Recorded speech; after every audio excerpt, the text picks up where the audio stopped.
Hello, I am Dr. T K Rajendran.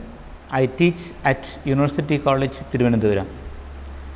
Today we shall discuss posthumanism. The term posthumanism means something that comes after humanism. So, we need to know what humanism is before proceeding to define posthumanism.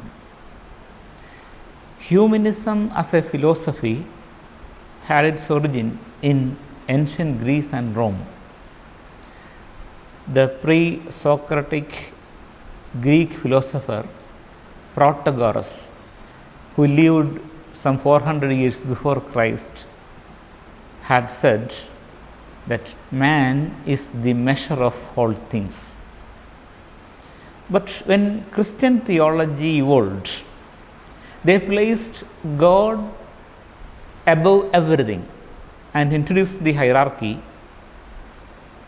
God, man and nature. God is at the top of the hierarchy, then comes man whom he created in his own image, and then comes nature. According to biblical myths,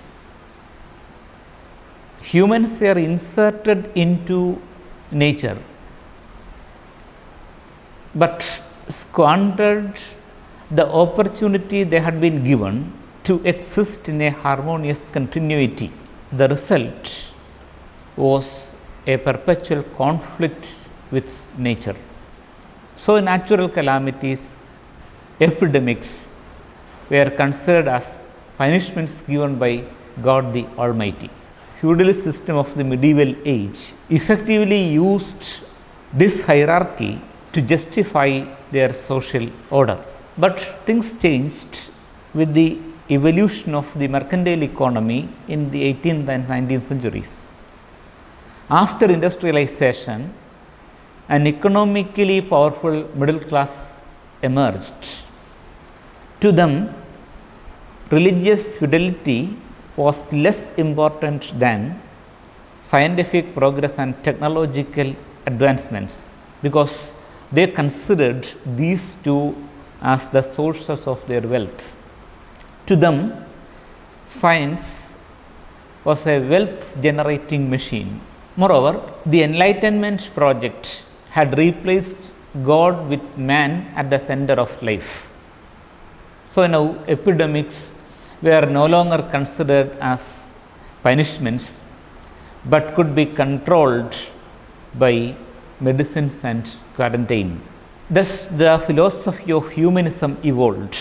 Humanism is a search for moral and ethical values through human means. It rejected the supernatural and adopted a deterministic view of nature. Humanist machinists like Pierre-Simon de Laplace believed that everything in the world, everything in nature can be predicted through mathematical calculations. By knowing the exact position of particles, everything in nature could be predicted.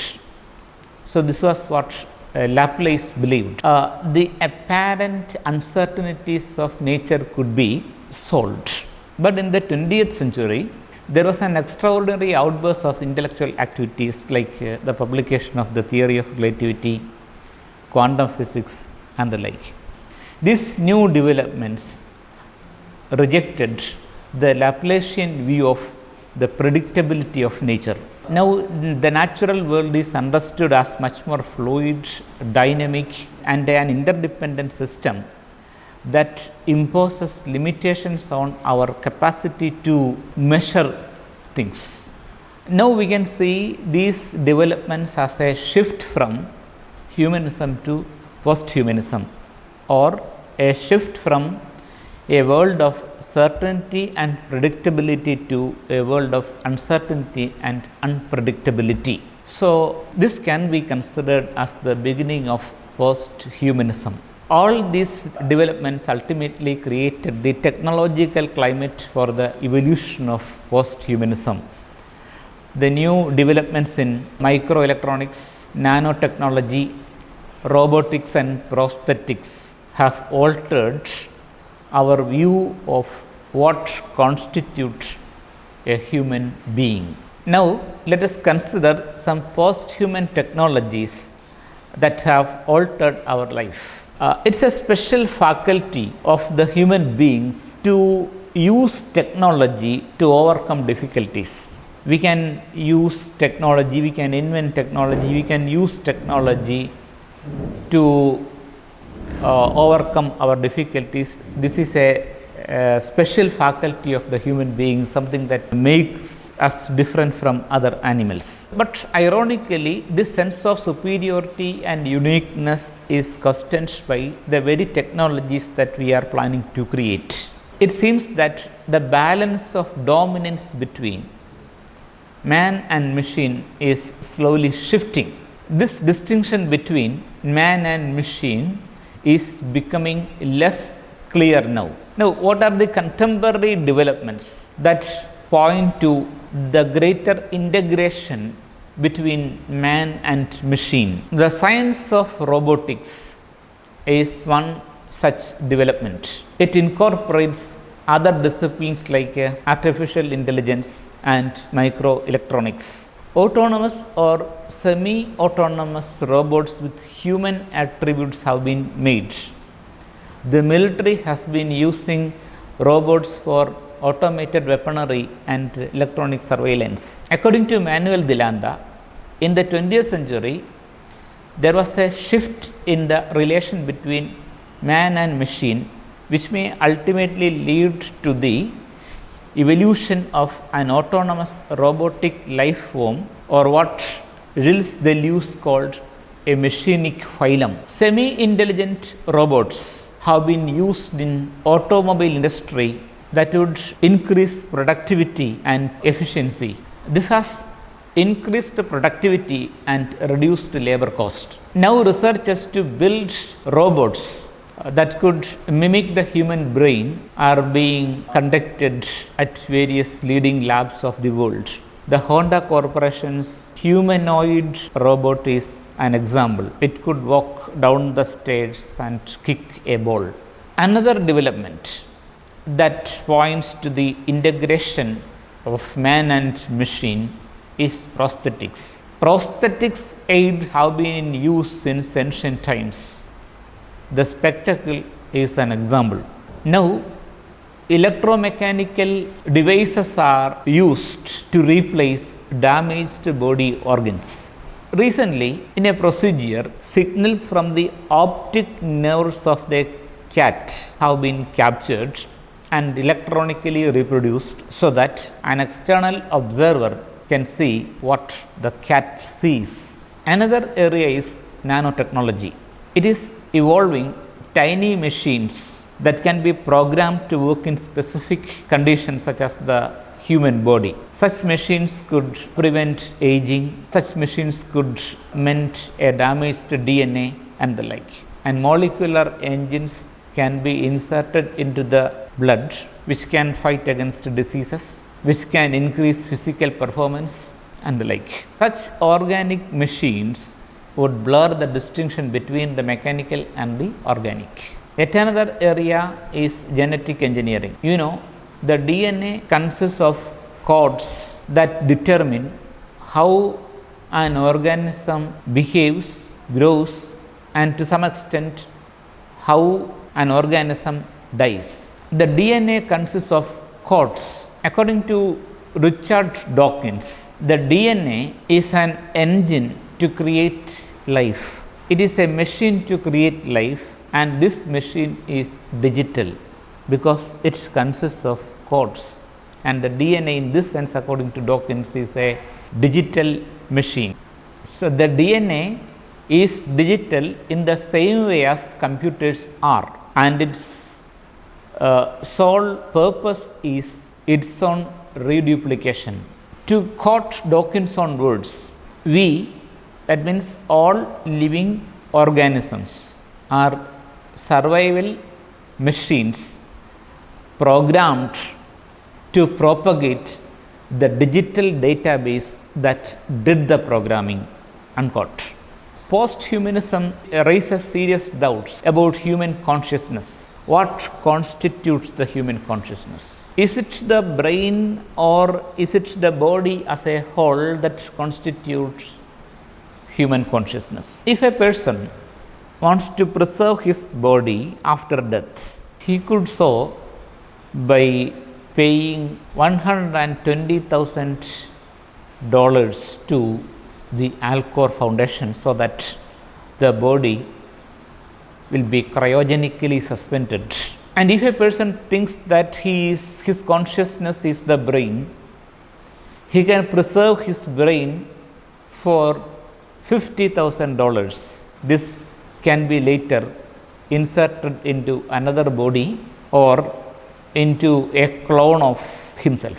Usually, the transplanted brain will be rejected by the nerve system, but in future, this difficulty can be overcome by technological advancement. But the question here, the valid question here is, who are we? Are we a specific arrangement of cerebral neurotissues, a compound of synaptic probabilities that can be inserted into another body, or are we something of much higher complexity that involves all these synaptic probabilities? Now, let us see the interconnections between literature and posthumanism. It is in literature and art that the post-human image is vigorously cultivated. The ontological decentering of the human beings first took place in literature and art. This can be traced back to Mary Shelley's novel Frankenstein. It is a novel in dialogue with technological advancements. So, in this novel, Shelley invokes modern surgical techniques and electromagnetic manipulation to show how a planned intervention into human nature can bring about the total destruction of the human species. In the 20th century, this kind of orientation was carried forward by writers like H.G. Wells, and the mid 20th century produced a particular form of post-human literature called mutational romances. These mutational romances show how purposeful or accidental manipulation of genes could create a better or a saner breed of human beings.